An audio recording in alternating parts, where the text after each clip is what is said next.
Salam, xoş gördük hər birinizi hörmətli müəllimlər və müəllimliyə namizəd olan şəxslər.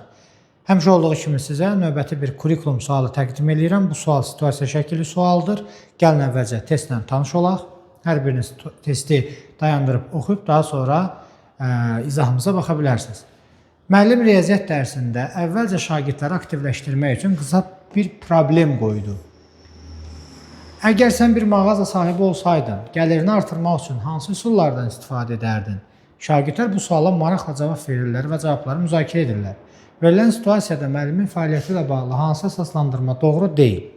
Müəllimin dərsin əvvəlində verdiyi sualın məqsədlərindən biri şagirdlərin yaradıcı düşüncəsini inkişaf elətdirməkdir. Niyə? Çünki şagird burada bir plan hazırlayacaq, fikirləşəcək ki, mən gələcəkdə hansı işi görsəm, məsəl üçün məhsulun satışı daha effektiv olar və yaxud da ki, bir mağazada artıq gəlir daha çox olar. Bu, yəni bir plan, yeni bir strategiya düşünmə tələb olunur.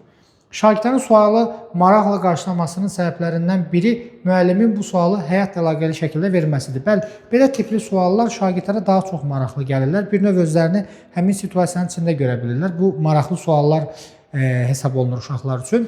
Müəllim dərsdə problem yönümlü öyrənmə və diskussiyaya təşviq etməklə doğru pedaqoji metoddan istifadə edir. Düzdür, problem yönümlü fəaliyyət odur ki, şagirdlərin diqqətini cəlb etməkdən ötürü problemli situasiyalardan istifadə edirik. Müəllimin bu cür təlim qurmasının əsas məqsədi şagirdləri gələcəkdə sahibkar olmağa təşviq etmək, sosial və vətəndaşlıq kompetensiyasının inkişafını təmin etməkdir. Burada D variantının bu situasiya ilə əlaqəsi zəifdir. Ona görə D variantı bu situasiyaya yad fikirdir. Çünki burada sahibkar olmaq və yaxud da ki, sosial vətəndaşlıq kompetensiyasının inkişaf elətdirilməsi situasiyada əks olunmayıbdır.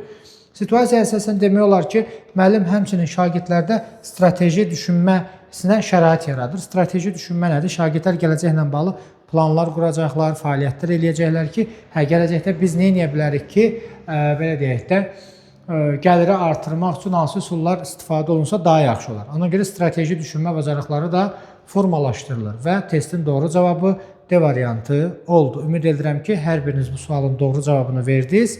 Hər birinizə uğurlar. Növbəti sualda görüşərik. Sağ olun.